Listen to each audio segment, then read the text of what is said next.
Antes de iniciar con esa clase de hoy, quisiera ponernos de acuerdo para la sesión de mañana del laboratorio. Eh, Me había dicho Manuel que habían dos de sus compañeritos que tenían ya alguna experiencia en el laboratorio clínico. ¿Me pueden, por favor, recordar quiénes son? Yo soy uno, profe. ¿Quién Jeff. eres tú? Y yo soy el Jeff. otro, profe. ¿Quiénes son? Yo, Cabral Blanco, Cristian Omar.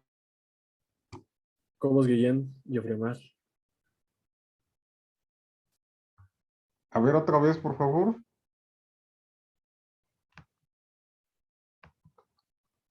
¿Quiénes son? Cobos Guillén, Jeffrey Omar. Y Cristian Omar Cabrera Blanco. O sea, son tres. No, dos nada Profe, más. solo somos dos. Jeff, Sí, tú, Jeff, y Cristian. Y yo, ajá, exacto. así es. Bien, entonces miren, el asunto es el siguiente. Mañana vamos a estar viendo lo de los grupos sanguíneos. Entonces yo ya tengo ¿cómo se llaman esas cosas para pinchar? Ah, Las lancetas. las lancetas, ya las tengo. Y entonces yo lo que quiero es que, creo que necesitan unos palillos, ¿verdad? Unos palitos. Eh, y no sé si alguien tenga eso o me haga el favor de conseguirlos hoy por la tarde y yo mañana se los pago. ¿Pero qué palillos son, profe?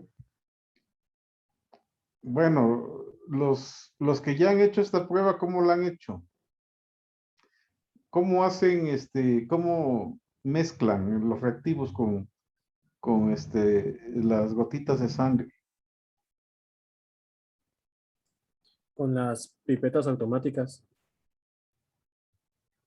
Con las puntas. Así es. Las puntas se desechaban por cada muestra diferente. Se le ponía Mm, cierta cantidad, una gotita y gotitas de reactivos de los grupos sanguíneos y el factor RH. ¿Cuánto le ponían de reactivo?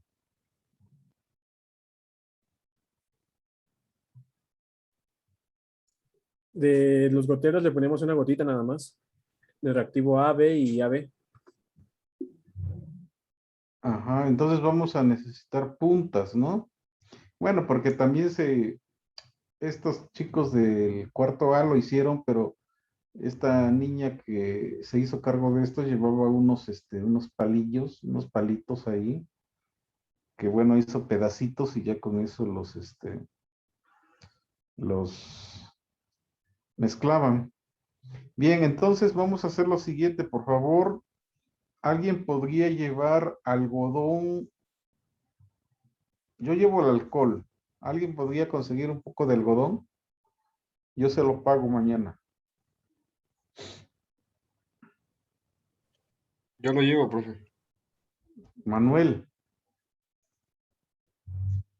¿Tú, Manuel? Sí, profe, yo. Ok, entonces mañana lleva el algodón. Ok. Y bueno, pues en lugar de estos palitos, pues vamos a ocupar puntas, ¿no? Eh, sí, vamos a agarrar unas puntas. Bueno, yo quiero comentarles que ya estos reactivos ya fueron probados y están funcionando bien. Entonces, eh, para que comprobáramos que estos reactivos funcionaban bien, pues tuvimos que utilizar controles positivos, es decir, por ejemplo, para el del A o del B, se tuvo que conseguir sangre de tipo A y tipo B. Entonces ya todo está probado y todos funcionan bien. Entonces ya eso ya no nos preocupa. Es decir, que si en su grupo, como es muy pequeño y no hay sangre de tipo A o de B, pues bueno, ya no es un problema, ¿no? Entonces mañana pues vamos a abocarnos a eso nada más y a y, y hacerlo. Y entonces yo les pido a a Cristian y a Jeff que, bueno, nos ayuden con eso, pero yo lo que quiero es de que ustedes no lo hagan, porque ustedes ya lo hicieron, sino más bien que sus compañeritos lo hagan, por lo menos aunque sea una vez, o sea, que no se quede como una práctica de que nada más estuvieron observando, porque eso al final se olvida, sino más bien que ellos lo hagan y de esa manera, bueno, va a haber un poco más de retención, ¿no? Entonces, eso va para Jeff y para Cristian, por favor. Entonces, ayuden a sus compañeritos, díganles cómo, y ya ellos, pues con lo que es, los errores y todo lo que pueda suceder, pues ni modos, eso es parte del aprendizaje. Entonces, así sucede, ¿ok?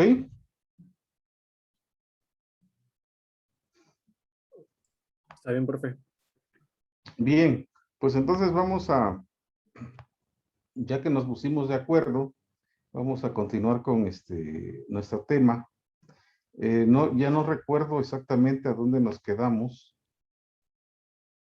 Si alguien pudiera decirme, por favor.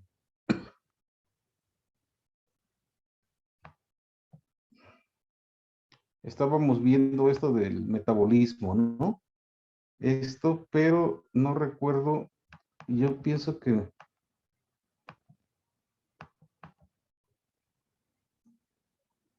creo que nos quedamos acá.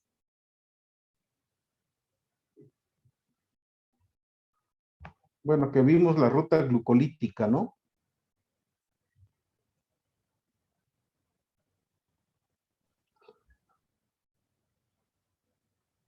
¿Están ahí?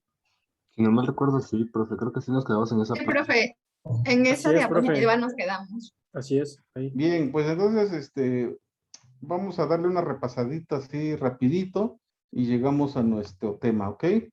Así rapidito nada más para que, pues, nos ubiquemos, ¿no? Nos ayudemos a ubicarnos y a entender esto.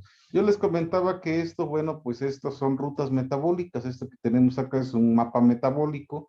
Todas esas son rutas y que contemplan, bueno, eh, pues esto parecería ser que solamente es catabolismo, ¿no? Pero yo digo que es son los dos, anabolismo, catabolismo. Y bueno, yo les comentaba que no es lo importante aprenderse esto de memoria, sino más bien comprender a grandes rasgos cómo se da todo esto de las rutas metabólicas. No es la intención de que se lo aprendan de memoria, porque pues eso definitivamente no debe de ser, ¿no? De hecho, yo pienso que ha de haber poca gente que realmente se sepa todo así memorizado con todos los puntos y enzimas y reguladoras y todo eso, ¿no? Pero bueno, lo importante es comprender esto. Entonces dijimos que, bueno, pues que todo esto es para obtener energía, ¿verdad? Todo esto es para obtener energía. Y bueno, pues es un conjunto muy ordenado de reacciones químicas, ¿verdad? Y bueno, ponemos un ejemplo acá, ¿no? Que en la Escherichia coli, por ejemplo, existe más de un millar de reacciones químicas. Y bueno, todo esto parece abrumador, pero también decíamos de que pues tiene muchas cuestiones ahí que la hacen sencilla en realidad, ¿no? Porque tiene muchos aspectos comunes, ¿sí? Por ejemplo, la utilización de una divisa de energía, pues el ATP, o la aparición repetitiva de un número limitado de intermediarios activados. Un grupo de 100 moléculas juega un papel central en todas estas formas de vida. El número de reacciones es grande, pero el número de clases de las reacciones es pequeño y los mecanismos de regulación de estas reacciones pues son sencillos. Bueno, y que las vías metabólicas se regulan de una manera parecida. Entonces, todo esto hace pues de que en realidad todo esto que parece tan complejo como es esto, en realidad, pues sí lo sea, pero no tanto como parece, ¿no? Tan abrumador. Ahora, ¿para qué se hace esto? Bueno, porque todos nosotros, todos los seres vivos necesitan un suministro continuo de energía libre, para principalmente la realización de trabajo mecánico en la contracción muscular y otros movimientos celulares, el transporte activo de iones y moléculas, así como la síntesis de macromoléculas y otras biomoléculas a partir de precursores sencillos. Y decíamos que, bueno, hay dos tipos de organismos, los fotótrofos, que no, estos no los vamos a tocar aquí, porque nos interesan más los quimiótrofos, que estos quimiótrofos obtienen su energía química mediante la oxidación de reservas alimenticias generados por los fotótrofos. Y bueno, decíamos que el metabolismo, pues, está dividido en dos, el catabolismo y el anabolismo. Catabolismo, lanzamiento hacia abajo, es decir, que de los combustibles, carbohidratos y grasas, nos va a dar dióxido de carbono más agua, más energía utilizable, y que esta energía utilizable más moléculas pequeñas y mediante el anabolismo, que significa lanzamiento hacia arriba, nos va a dar moléculas complejas, como cuáles, pues como nuestro propio DNA, nuestras propias grasas, y glucosa, en fin. Entonces, el catabolismo se refiere a una degradación y el anabolismo se refiere a una síntesis, ¿no? de estas macromoléculas. Entonces, no hay que olvidarnos de esto. Además, dijimos que las reacciones están acopladas. Es decir, que, por ejemplo, esta reacción, la de arriba, si ustedes observan su delta G, tiene un delta G positivo. ¿Qué significa esto? Que la reacción no es espontánea, que esta reacción necesita un aporte energético para poder realizarse. Pero si esta reacción, la de arriba, está acoplada con una de abajo, por ejemplo aquí, B, que es un producto, para una segunda reacción, pues es un sustrato para darnos un producto final que es D, ¿sí? Si estas reacciones se acoplan, podemos observar que la segunda reacción sí es energéticamente favorable, sí es espontánea, y ustedes pueden observarlo aquí, de tal forma que la suma de estas, ¿sí? Nos va a dar un resultado negativo, que significa que al final de cuentas las dos reacciones acopladas son espontáneas, ¿no? Y es decir, que se puede llevar a cabo por el valor de delta G. Es decir, una reacción termodinámicamente desfavorable puede ser dirigida por una termodinámicamente favorable acoplada a ella, ¿verdad? Entonces está interesante esto porque pues va a haber reacciones que no puedan llevarse a cabo, pero seguramente va a haber, si se acopla a otra reacción, puede llevarse a cabo. Incluso quien puede hacer eso es el ATP. Aquí lo tenemos, la adenosín trifosfato, ese es el ATP, que bueno, puede estar como, lo podemos encontrar y lo vamos a ver mucho, como adenosina difosfato, pero también puede estar como adenosina monofosfato, que es el AMP, ¿verdad? Su energía de hidrólisis, fíjense ustedes que es una reacción espontánea, es menos 7.3 kilocalorías por mol, ¿verdad? Entonces se desprende una gran cantidad de energía cuando se hidroliza, ¿sí? Por lo tanto, esta propiedad pues se va a utilizar porque esta hidrólisis dirige el metabolismo mediante el desplazamiento del equilibrio de las reacciones acopladas. Una secuencia de reacciones termodinámicamente desfavorable se puede transformar en una favorable mediante el acoplamiento con la hidrólisis de un número suficiente de moléculas de ATP. Entonces, acuérdense, la hidrólisis de esto puede ayudar a una reacción energéticamente desfavorable. Y si nosotros observamos, bueno, pues digamos, el valor de, de, de la hidrólisis del ATP, pues prácticamente se encuentra en medio. No es muy alto, pero tampoco es muy bajo, ¿verdad? Y yo les hacía hincapié en que vieran estos, ¿no? el fosfonol piruvato, por ejemplo, y el 1,3-bisfosfoglicerato, que participan en la glucólisis y que incluso pues tiene valores mucho más altos que el ATP, ¿verdad?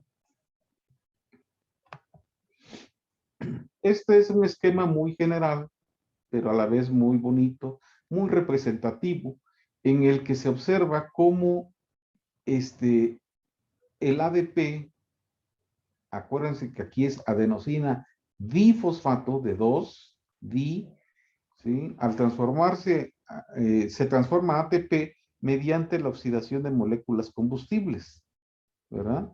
Que eso es lo que nosotros vamos a ver. O sea, lo que nosotros vamos a estar poniendo atención aquí en estas ya últimas clases, pues va a ser el paso del ADP al ATP, ¿verdad? Ahora, este ATP, ¿para qué sirve?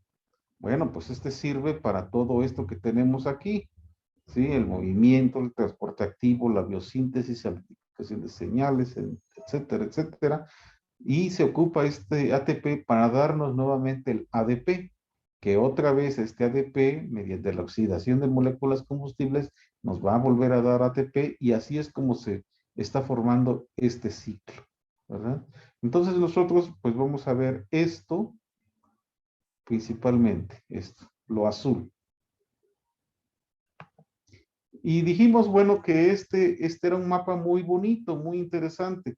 Es parecido a este, ¿no? Pero este está más detallado, es decir, es como si fuera un mapa de la ciudad y aquí están representadas las calles y privaditas y glorietas y, en fin, todo esto, ¿no?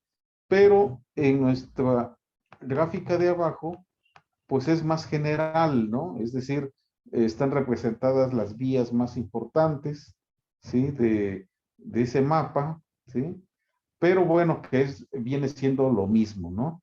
Y de hecho, pues esta sencillez con la que se presenta acá, pues nos permite comprender mejor cómo se va a ir dando todo este proceso catabólico.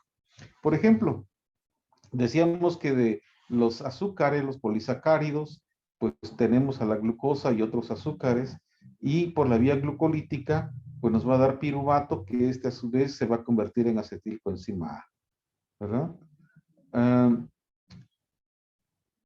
Y después, bueno, esto está por etapas, después en la tercera etapa viene el ciclo del ácido cítrico, y mediante la fosforilación oxidativa se produce el ATP.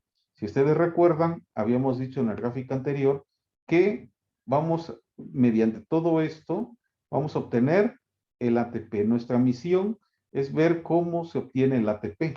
Por lo tanto, aquí lo tenemos. Esto es lo que queremos saber en un momento dado. Queremos comprender cómo es que se genera estas moléculas de ATP. Y bueno, en esta primera gráfica,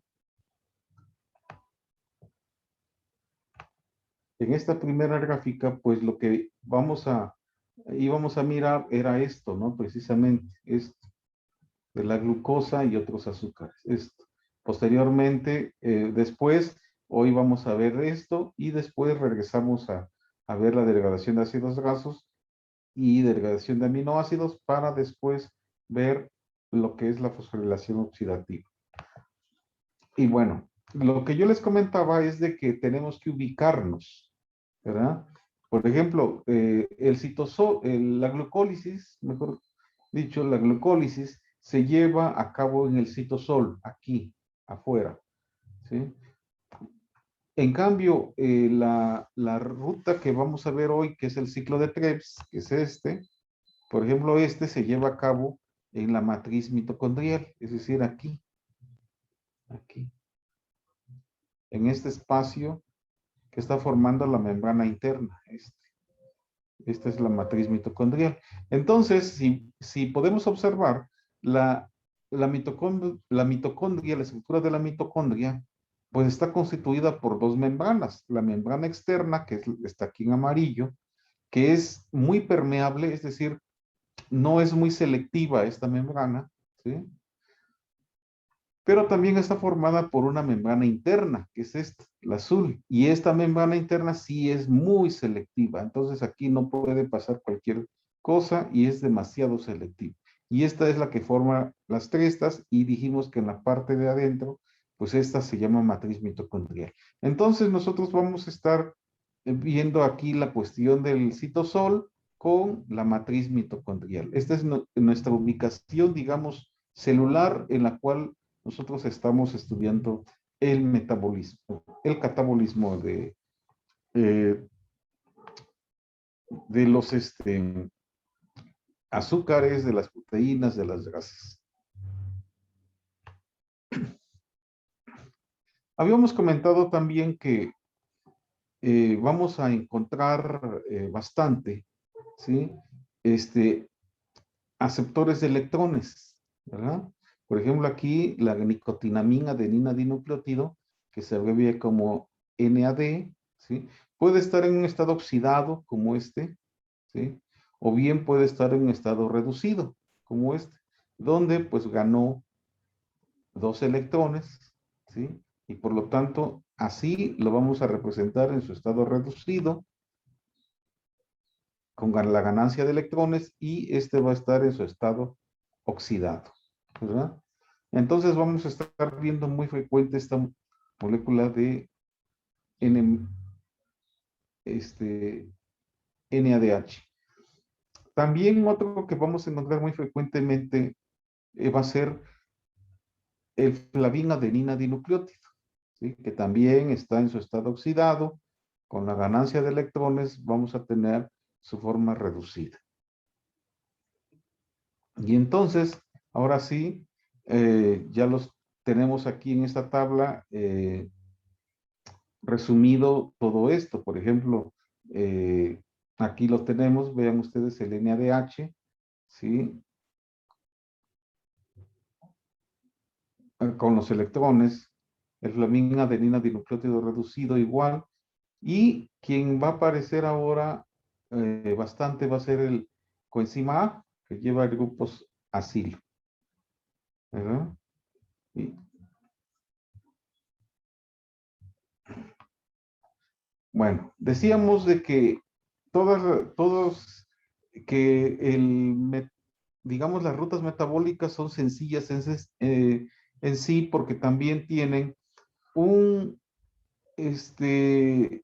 reacciones, digamos, limitadas, ¿no? En el metabolismo, por ejemplo, son estos, ¿sí? Donde aquí tenemos la descripción, ¿sí? Es decir, no son muchos tipos de reacción, sino son solamente algunos que se van a estar repitiendo durante el metabolismo.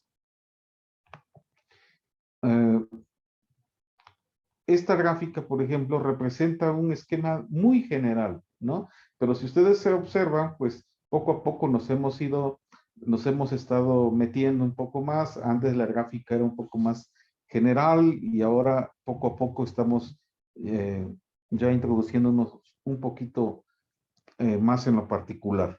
Por ejemplo, acá, por medio de la ruta glucolítica, la glucosa nos va a dar piruvato. Esto es en condiciones anaerobias. Todo esto es en condiciones anaerobias. Esto es en levaduras.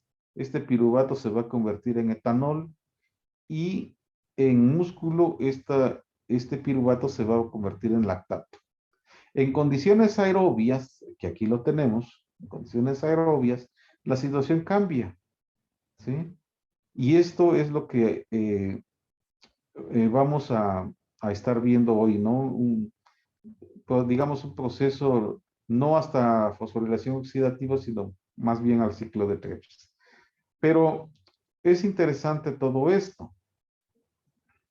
Y vamos a ver ahora entonces lo que es la ruta glucolítica. Es decir, en primer término, esto que tenemos acá.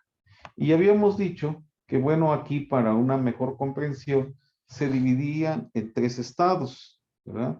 Este marcado con azul, este marcado con amarillo y este marcado en verde, ¿verdad? Y entonces dijimos, acuérdense, no hay que perder de vista. Todo esto es para obtener Aquí está. Todo esto es para obtener, mediante la oxidación de moléculas combustibles, ATP. Esta es la finalidad. Entonces, si nosotros observamos en la ruta glucolítica, ¿sí? Al inicio, pues eso parecería ser que no, en realidad va en una situación contraria. ¿Por qué? Porque en lugar de generarme ATP, me está generando ADP. ¿Sí observan? Es decir, que en lugar de producir ATP, pues está utilizando el ATP para llevar a cabo estas reacciones. ¿Sí? De hecho, es hasta en la tercera etapa, acá, cuando se empieza a producir una cantidad mínima de ATP. Acuérdense ustedes que aquí la fructosa 1,6-fosfato, ¿sí? Se cinde para darnos gliceraldehído 3-fosfato y dioxicetona fosfato, que las dos son triosas, ¿verdad? Entonces, si aquí era una hexosa, ahora aquí son triosas. Por lo tanto, dijimos que la dioxicetona fosfato tiende a formar gliceraldehído 3-fosfato. Por lo tanto, ahora van a haber dos de estos. Y por esa razón es que todos estos verdes dijimos que tenían 2X, porque van a ser de 2 en 2. Es decir, va a haber 2 de 1,3-fosfoglicerato, 2 de 3-fosfoglicerato, 2 de 2-fosfoglicerato, 2 de fosfonol piruvato y 2 de piruvato. ¿Sí? O sea, todo es al doble, porque todos estos, si ustedes observan, son de 3 átomos de carbono, mientras que en esta parte de arriba todos serán de 6. Entonces, en esta reacción, si ustedes observan, dijimos que como todo es el doble, aquí me va a producir 2 de NADH. Y aquí sí ya se está desprendiendo el ATP, si ustedes observan. Por lo tanto, aquí serían 2 ATPs y aquí hasta abajo serían 2 ATPs. Es decir, 2 más 2 serían 4, pero como se utilizaron 2 al inicio, pues en realidad me quedan solamente 2 ATPs, que es lo que tenemos aquí. Tenemos 2 piruvatos, sería esto, y 2 NADHs, que serían estos, ¿verdad? Y que dijimos que este es un proceso anaerobio, ¿verdad? Y la glucólisis, bueno, dijimos que es la secuencia de reacciones que convierten una molécula de glucosa, ¿sí?, en 2 moléculas de piruvato, con la producción neta de 2 moléculas de ATP. ¿Por qué? Porque, vuelvo a repetir, aquí se produjeron 4 y aquí se utilizaron 2. Entonces, 4 menos 2, pues son 2. Por eso los tenemos acá. Entonces, es una producción mínima de ATP, ¿verdad? Y aquí, bueno, tenemos las reacciones más específicas, ¿sí? De acuerdo a los estados. Este era el estado 1, si ustedes recuerdan. Aquí era el estado 2, aquí era el estado 3. Y bueno, pues estos son las reacciones, son 10 reacciones. Tenemos aquí los sustratos, aquí tenemos los productos, la enzima que catalizan cada una de estas reacciones, ¿sí? Estamos mirando aquí también que algunas dijimos son irreversibles, como es esta, como es esa tercera y como es la última, ¿sí? Mientras que las otras pues son reacciones reversibles, ¿verdad? Y bueno, las enzimas y los tipos de reacción que van a hacer. Aquí tenemos sus deltas G, ¿sí? Como ustedes pueden ver, hay algunas que, por ejemplo, son positivas, ¿sí? Pero dijimos que con el acoplamiento, pues se resuelve, ¿no? Se hacen, son energéticamente desfavorables, pero se hacen posibles. Dijimos también que la glucólisis no puede ocurrir de manera descontrolada, es decir, no puede estar generando piruvato todo el tiempo de una medida sin control, que había 3 enzimas que se iban a encargar de regular esta situación. ¿Cuáles? Pues es la exoquinasa, la fosfofructoquinasa y la piruvatoquinasa. Y yo les comentaba, apriéntanse de memoria esto porque seguro va a ser una pregunta de examen. Pero ¿qué características tienen estas enzimas? Bueno, estas enzimas, si ustedes observan, vamos a mirarlas aquí en la ruta glicolítica, ¿sí? Se caracterizan porque van a catalizar reacciones que son irreversibles. Por ejemplo, la hexoquinasa, pues es esta, que es irreversible, ustedes ya la vieron. La otra irreversible es esta. De hecho, la fosfofructoquinasa también es una enzima regulatoria. Y al final, la piruvatoquinasa, ¿sí? Entonces, estas tres son las enzimas regulatorias. Ahora, dijimos, y de estas tres, ¿cuál es la principal? Y dijimos que la principal era la fosfofructoquinasa. Esta es la mera mandona, ¿sí? Pero la pregunta es, ¿y por qué es esta y no esta? O esta. Pues dijimos que es esta porque al ser esta no afecta a otras vías metabólicas, ¿sí? Por ejemplo, hay otras vías metabólicas que agarran este de sustrato, es decir, con este empiezan, ¿sí? Entonces, si esta fuera la principal reguladora, ¿sí? Al disminuir esto, estaría afectando la glucólisis, es decir, la producción de piruvato, pero también estaría afectando otra ruta que se presente acá. ¿Sí? Por ejemplo, vean ustedes aquí. Aquí está. ¿Sí? Dijimos, si esta fuera la principal, esto estaría disminuyendo. ¿Sí? Y por un lado, controla la glucólisis. Pero, fíjense ustedes que va a estar afectando a estas vías. Bueno, todas estas son lo mismo. Nada más son modalidades diferentes. 1, 2, 3 y 4. Pero vamos a ver esta. Por ejemplo, esta es la vía de las pentosas fosfato. Fíjense que la vía de las pentosas fosfato inicia con glucosa 6-fosfato. Es decir, con este. ¿Sí? Si ven, esto es lo mismo que esto. ¿Sí? Es decir, que si esta fuera la enzima principal, estaría regulando la glucólisis, que va para abajo, pero también estaría regulando la vía de las pentosas fosfato. Entonces, para evitar esta situación, pues es mejor que la buena sea esta. ¿Por qué? Porque solamente estaría afectando la vía glucolítica. Y esta vía, por ejemplo, esta, no la estaría tocando. ¿Sí me explico? Entonces, bueno, pues por esa razón es de que esta proteína, la fosfofructoquinasa, pues va a ser la principal, ¿verdad? Entonces está muy interesante todo esto. Ahora, el piruvato, acuérdense que esta ya la habíamos presentado, ¿sí? Ya la habíamos presentado, ya llegamos hasta aquí, hasta piruvato, ya vimos la glucólisis, ya vimos las enzimas que lo regulan y todo esto, y estamos acá. Ahora, este piruvato, pues va a tener diferentes destinos dependiendo de las condiciones. Por ejemplo, en levadura se va a ir a etanol, ¿sí? Y en músculo se va a ir a lactato. Y bueno, lo demás, esto que viene acá, pues es lo que viene, no lo son las rutas que vienen y que vamos a estudiar hoy, ¿sí? Pero antes de pasar a esto, vamos a mirar con un poco de detenimiento qué sucedió con esto de la formación de etanol y qué sucede con esta formación de lactato, ¿sí?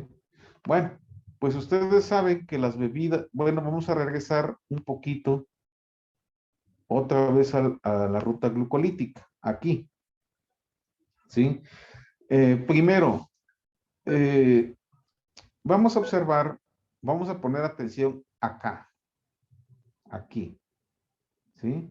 Vean ustedes que en esta última etapa, aquí en esta última etapa, y en esta reacción específicamente, esta ruta glucolítica ocupa NAD,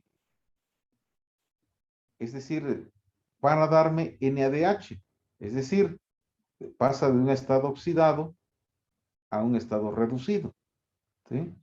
Ocupa NAD para darme NADH, ¿sí? Entonces, esto hay que tenerlo presente, ¿sí? Vean ustedes cómo estamos solamente mirando la etapa número 3. Bien, pues esa etapa número 3 es la que nos interesa y nos llama la atención. Fíjense ustedes, aquí está. Esto que tenemos acá es lo mismo de la etapa 3. Iniciaba aquí y terminaba con piruvato. Solamente que estas flechitas que están acá nos están indicando que hay más intermediarios, ¿sí? Y que aquí pues se quiso acortar, ¿no? Entonces acá se presenta lo mismo que en la parte de arriba, nada más de que en la parte de arriba estaba hacia abajo, es decir, el gliceraldehído de 3-fosfato estaba aquí y este continuaba aquí abajo y sucesivamente hasta piruvato, que es este, estaba hacia acá, ¿verdad? Y en cambio aquí, pues lo pusieron de manera horizontal, aquí está. ¿Recuerdan ustedes que yo les decía que en la glucólisis se ocupa el NAD para darme NADH? Ah, bueno, yo les decía, esto hay que tenerlo presente. De NAD pasa a NADH. Pero fíjense ustedes lo que ocurre con el piruvato en levadura. El piruvato en levadura se convierte, dijimos, en condiciones anaerobias, sin oxígeno, en etanol, por el alcohol deshidrogenasa. Pero fíjense ustedes lo que ocurre. Esta enzima utiliza el NADH que me dio aquí de producto, ¿sí? Lo utiliza para darme NAD. Pero este NAD se utiliza en la vía glucolítica para darme NADH. Es decir, gracias a esto, este piruvato que tenemos acá, pues se desplaza hacia la producción de etanol, ¿sí? Y como estos se están reabasteciendo, porque mientras este desprende NAD, aquí ocupa el NAD, mientras aquí desprende el NADH, aquí se ocupa el NADH, es decir, se forma un ciclo aquí, de tal forma que esto hace que este piruvato que se formó de acá, pues me esté dando, se esté desplazando a la formación de etanol, ¿sí? Por esa razón, bueno, pues muchas bebidas que ustedes consumen, que yo consumo, que mucha gente consume, pues son bebidas fermentadas, es decir, le ponen azúcares como la glucosa, viene la ruta glucolítica, llega a piruvato, las condiciones son anaerobias, sin oxígeno, y se desplaza a etanol mediante esto, ¿sí? Y esto hace a que pues este piruvato se siga convirtiendo en etanol, en etanol, en etanol.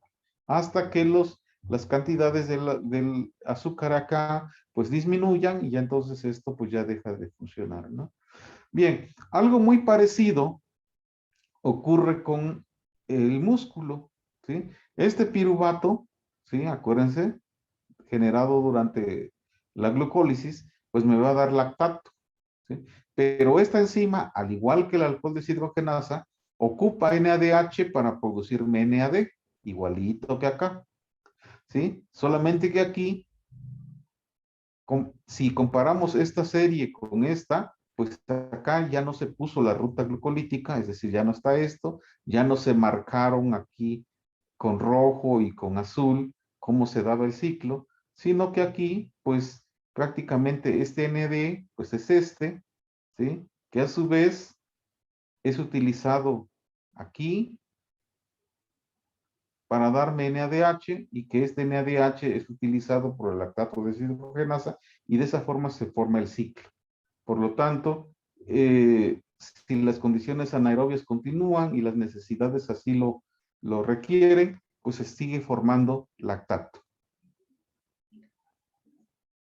Ahora, habíamos dicho que la glucosa no es el único, pues, azúcar que está interviniendo o que nosotros consumimos, sino hay otro. De hecho, cuando vimos el tema de carbohidratos, dijimos que, pues, nosotros a veces tomamos leche, que la leche, pues, es un disacárido que está formado por glucosa y por galactosa. Entonces, la glucosa, pues, acuérdense, pues, este forma parte ya de la ruta glucolítica que va hacia abajo, ¿sí? Y la pregunta sería, ¿y la galactosa dónde entra? ¿O dónde participa? Pues entra aquí, entra a nivel de glucosa 6-fosfato. Aquí entra la galactosa. Y la fructosa, por ejemplo, pues sí, entra aquí, pero también puede entrar a nivel de las triosas, ¿sí?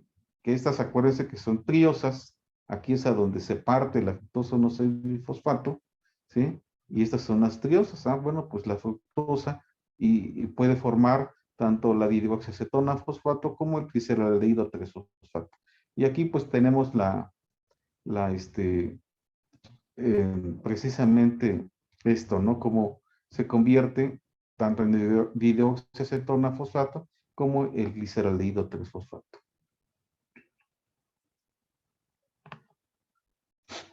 Dijimos también, y no sé si aquí, creo que esto ya es algo nuevo, no recuerdo, pero bueno, dijimos que que el cerebro necesita grandes cantidades de glucosa como combustible primario, ¿sí? De hecho, de los 160 gramos que se requieren un organismo humano adulto diarios, ¿sí? Necesita 160 gramos de glucosa. De estos 160 gramos, 120 los necesita el cerebro. Es decir, el cerebro es un alto consumidor de glucosa, ¿verdad?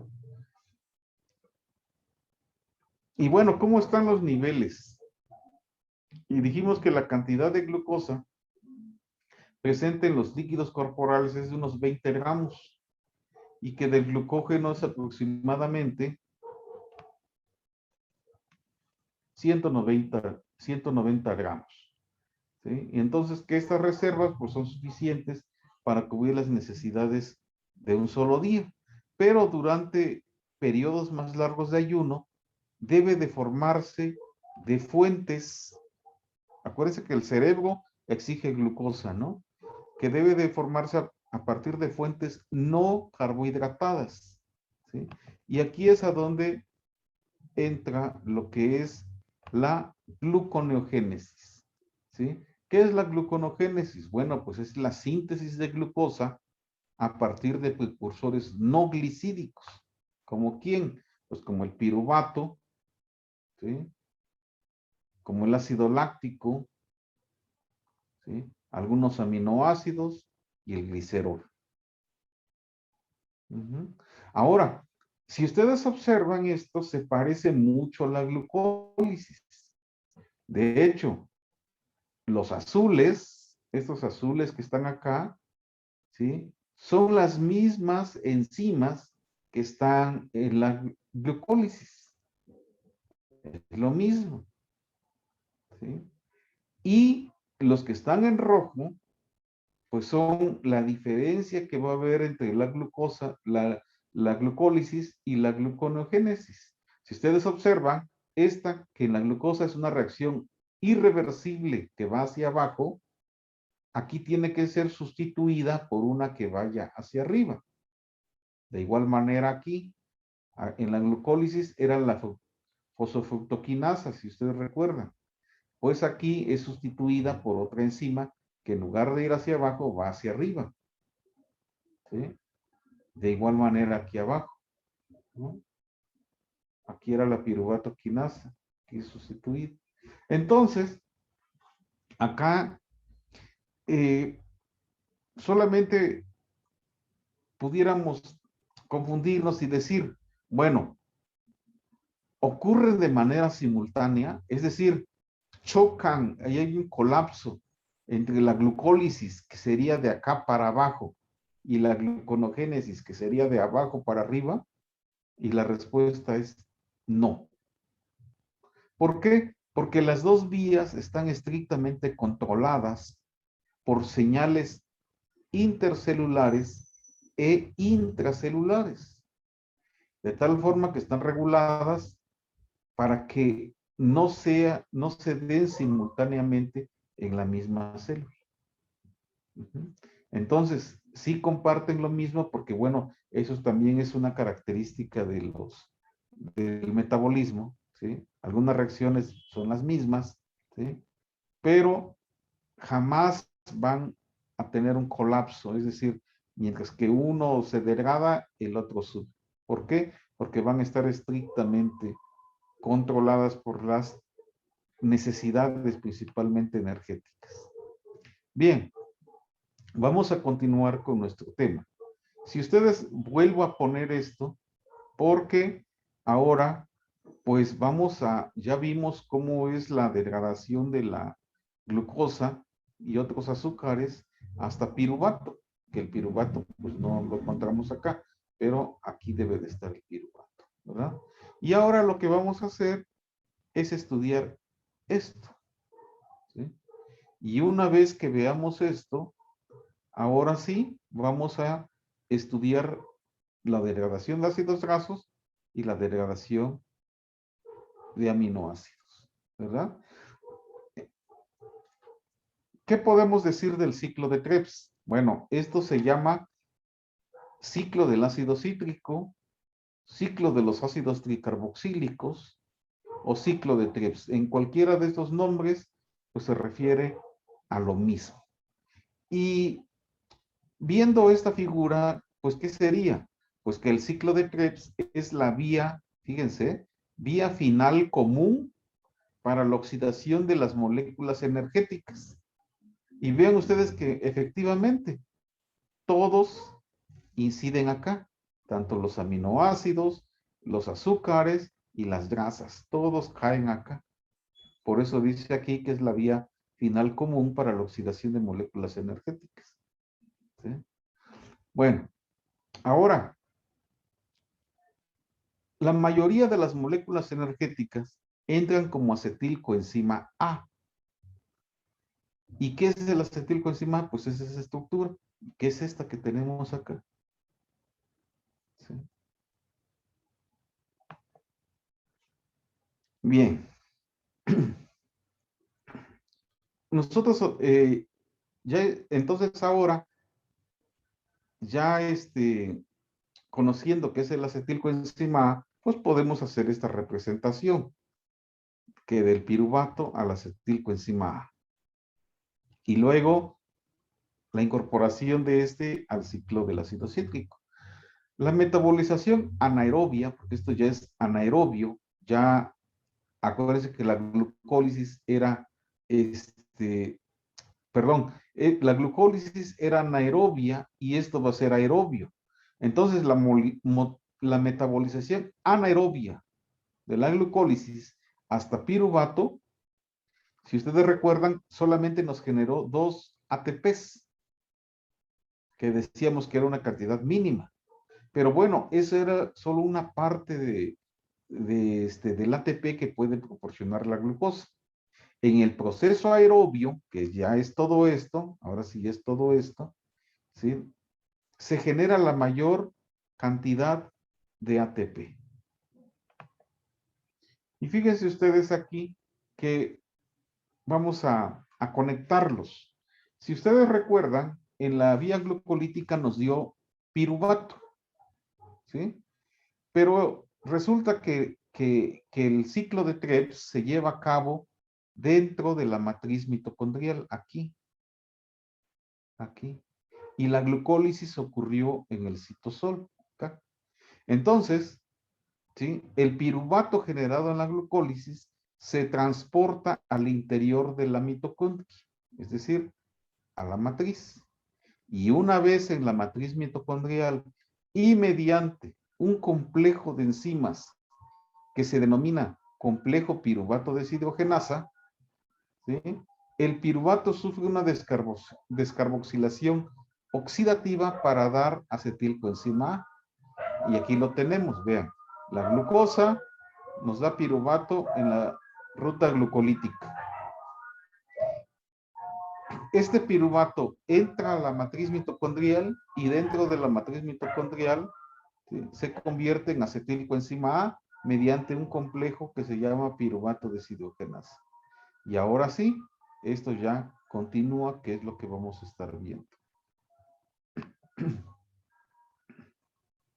Bien, vamos a dejarlo hasta acá. Nos vemos entonces mañana a las 4. Había una propuesta ahí que había escuchado que tal vez fuera un poco más temprano. ¿Es posible eso? Pues tendría que hablar con el profe que nos da clase mañana porque hay veces que no nos da clase como tal los jueves. Entonces, si es que no nos va a dar clase mañana, pues podríamos ir más temprano, profe. Ah, ya. Perfecto. Bueno, vamos a dejarlo entonces a las 4. ¿Está bien? Bien, pues nos vemos mañana entonces en el laboratorio a las 4 de la tarde. Que tengan una buena tarde. Hasta luego. Gracias, Gracias, profe, igualmente. igualmente. Nos vemos.